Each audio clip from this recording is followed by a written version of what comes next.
Bonjour les parents qui cheminent. Je suis en train de lire un livre qui s'appelle L'autorité bienveillante de Kim John Payne et après en avoir fini la première partie, j'aimerais vous partager un petit peu ce que j'en retiens sur ce que présente l'auteur des raisons derrière les comportements inappropriés de nos enfants et des phases de développement.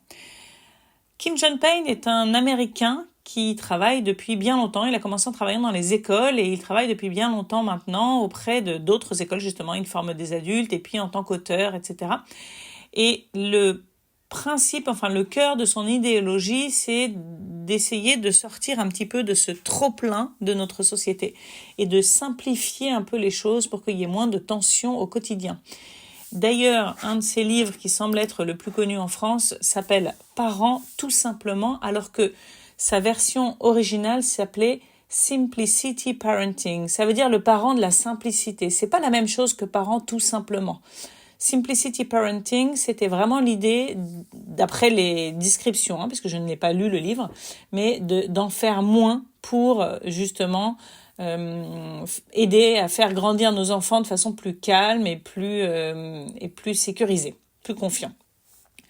Ça a été traduit comme ça a été traduit. Je trouve que ça traduit pas tout à fait l'idée que le premier titre transmettait. Mais voilà, bon, c'est comme ça. Aujourd'hui, je voudrais vous parler donc de L'autorité bienveillante, qui est un livre dans lequel il va faire des liens avec les phases de développement de l'enfant. Alors, je viens d'en finir la première partie et j'ai pas encore donc lu la suite et donc je ne peux pas vous dire si je vais aimer tout ce que l'auteur partage. Il y a quelques points qui, pour l'instant, me laissent songeuse, mais j'ai quand même été très intéressée par certaines des idées qu'il partageait dans cette première partie et j'avais envie de vous les transmettre. D'abord, le premier titre, c'est « Désobéissant ou désorienté », le premier sous-titre de cette première partie. Et déjà ça, comme idée, c'est intéressant, c'est-à-dire que il défend le fait que la majorité des enfants qui ont des comportements inappropriés sont en réalité désorientés et non pas désobéissants. Ou du moins, c'est parce qu'ils sont désorientés qu'ils sont désobéissants, on peut le dire comme ça. Et comment peuvent-ils être désorientés ? En fait, ils disent les enfants, ils ont un peu comme des sonars, ils cherchent un petit peu quelles sont leurs limites, ils ont besoin de se sentir en sécurité. Et quand il y en a pas assez autour d'eux, quand il n'y a pas assez de repères, c'est pas forcément pas assez de limites, c'est pas assez de repères, ou quand ils sont sous pression, quand ils sentent qu'il y a trop de choses qu'ils n'arrivent pas à processer, qu'ils cherchent à repousser un petit peu les tensions de l'extérieur qui s'exercent sur eux, ils vont agir de façon inappropriée pour essayer de repousser un petit peu toutes ces tensions, pour essayer d'identifier les limites autour d'eux. Le sonar, ça leur permet comme s'ils envoyaient des signaux qui reviendraient pour qu'ils aillent voir où ça s'arrête.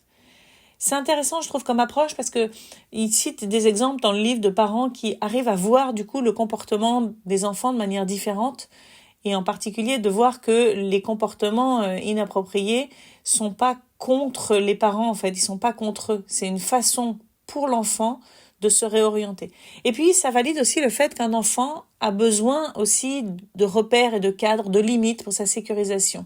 Alors évidemment, ces limites évoluent avec l'âge, avec le contexte, avec l'apprentissage, etc. Et c'est pour ça, je pense que Kim John Payne va vraiment nous parler des phases de développement.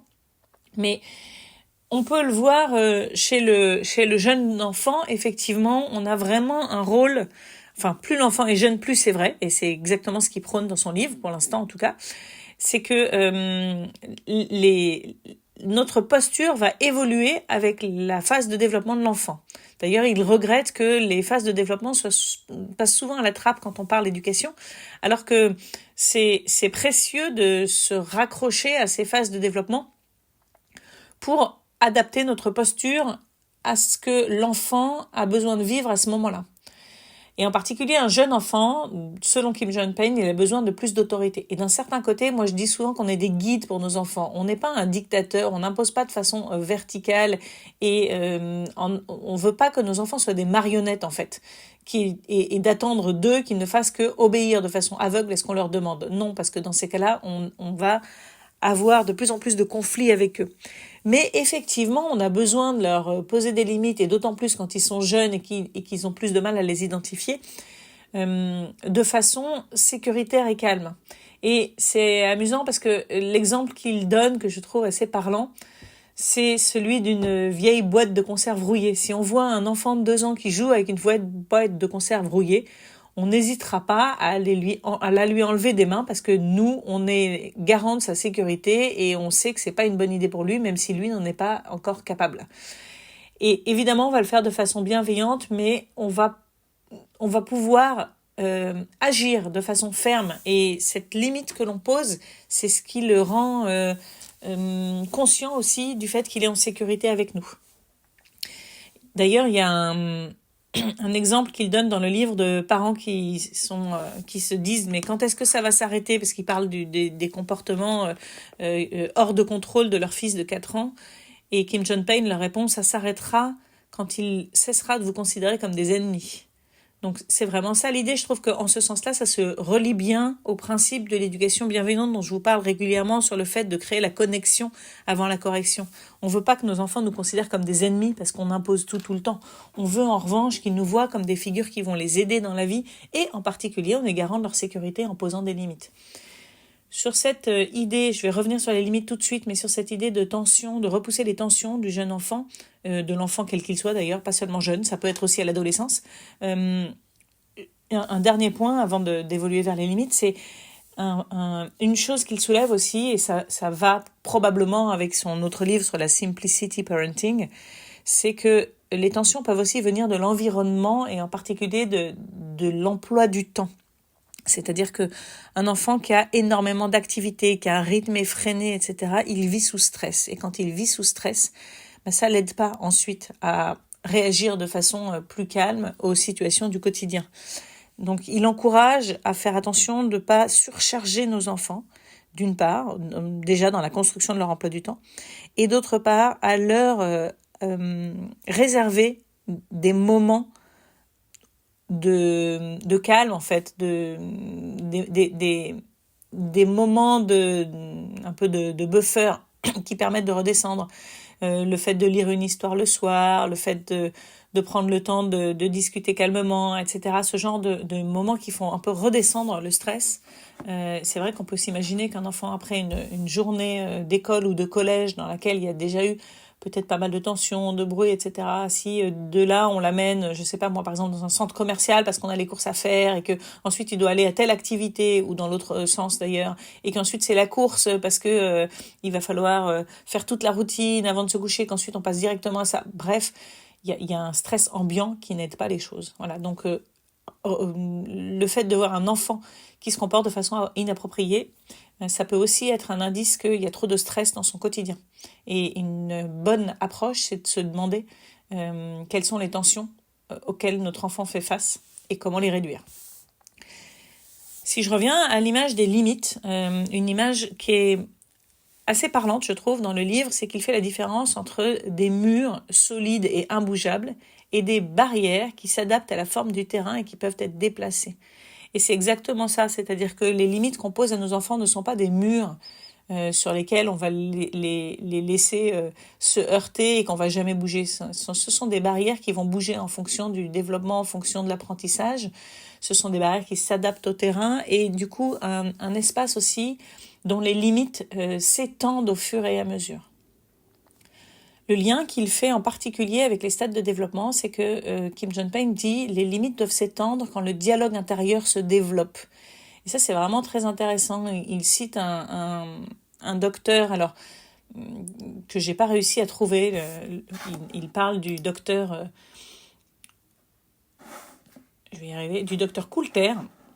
Il parle du docteur Coulter, mais il y a beaucoup de docteurs Coulter sur Internet, donc c'est pas bien identifié duquel il parlait, malheureusement il n'y a pas la référence exacte, mais qui aurait travaillé sur le langage et qui dit « Les enfants ne sont pas encore capables de réguler leur processus mental ». Et en fait, ce qu'explique Kim Jong-un, c'est que le processus mental, il se développe au fur et à mesure que le dialogue intérieur se développe, et que ce dialogue intérieur, il est vraiment important. Et ça rejoint tout ce qu'on dit en neurosciences sur les connexions neuronales qui se font au fur et à mesure, sur le cerveau préfrontal qui est pas mûr quand l'enfant est jeune Et donc, en ce sens-là, on parle effectivement des phases de développement dans l'éducation bienveillante, ou en tout cas quand on se rattache aux neurosciences. C'est intéressant de voir ça, effectivement. Et donc, nos façons de réagir vont aider à faire que ce dialogue intérieur se développe ou pas. Dans les attitudes éducatives très autoritaires, par exemple, quand on va isoler un enfant, on va pas aider le dialogue intérieur à se développer, alors que c'est ça qu'on veut en fait. Et l'image que donne Kim John-Payne, c'est celle d'un étang dans lequel nagent de gros poissons rouges et de petits poissons bleus. Et j'aime beaucoup cette image. Il dit, voyez, ces gros poissons rouges, ça représente en fait les comportements impulsifs de nos enfants, ceux qui apparaissent sans qu'ils puissent trop rien y faire. J'essaie de chercher les mots, de chercher la page en même temps que je vous parle, pour vous donner les mots exacts qu'il utilise, qui sont assez forts. Voilà, c'est ça. Imaginez un étang grouillant de poissons, de gros poissons rouges et de minuscules poissons bleus. Les poissons rouges frétillants représentent des accès de comportement impulsif. Les calmes poissons bleus aident l'enfant à réfléchir et à réguler son comportement. Les jeunes enfants sont équipés d'un filet neurologique à large maille. Ils ne peuvent retenir que les gros poissons rouges. À l'occasion, ils attrapent quelques petits poissons bleus, mais en général, ceux-ci ont tendance à s'échapper entre les mailles du filet et à retourner dans l'eau de l'étang. Donc c'est ça l'idée, je trouve que l'image est bien, et on fait complètement encore le lien avec les neurosciences, c'est-à-dire on peut se dire qu'au fur et à mesure que les connexions neuronales se font, eh bien, les mailles de ce filet se resserrent. Et donc, au fur et à mesure, notre enfant va être de plus en plus capable de garder dans son étang les petits poissons bleus qui lui permettent d'avoir un peu plus de contrôle. Mais au début, il est logique qu'il n'arrive à garder que les gros poissons rouges. Notre rôle, ça va être de le guider vers une conscience aiguë, un développement de sa propre capacité de contrôle. Et là, je vous renvoie au travail du docteur de Dan Siegel, qui est très intéressant sur tout ce qui est neurosciences et éducation. On pense aussi aux fonctions exécutives dont nous parle beaucoup Céline Alvarez. Je trouve qu'on arrive à faire des liens avec pas mal de choses et j'aime bien cette image des poissons rouges et bleus. Voilà. Et du coup, dans la suite du livre, Kim John-Payne va donc nous donner des conseils en fonction des grandes phases de développement. Il considère qu'il y a vraiment 3 phases. Celle du jeune enfant jusqu'à à peu près 9 ans, celle du préadolescent de 9 à 13 ans, puis celle de l'adolescent. Et il considère que notre rôle de parent doit s'adapter à ces phases, évoluant d'abord du gouverneur pour le jeune enfant, qui va donc poser les règles, puis au jardinier pour le préadolescent, et enfin le guide pour l'adolescent.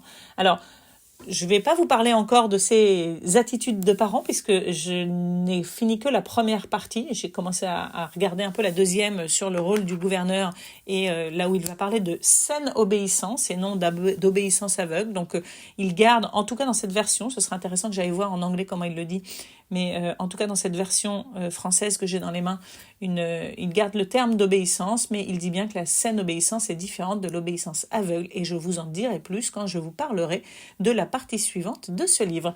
Voilà, je suis curieuse de savoir ce que vous pensez déjà de cette idée de désorientation et de sonar, et puis cette image des poissons rouges et bleus. 2 images donc qui me parlent pas mal et qui nous permettent de poser un regard différent sur les comportements inappropriés de nos enfants. Pour cela, vous pouvez aller sur le site des 6 doigts de la main dans la partie des podcasts et laisser un commentaire sous l'article qui reprend ce podcast. Et si vous pensez que ce podcast peut en intéresser d'autres, n'hésitez pas à le transmettre et évidemment à vous abonner au podcast des 6 doigts de la main. À bientôt!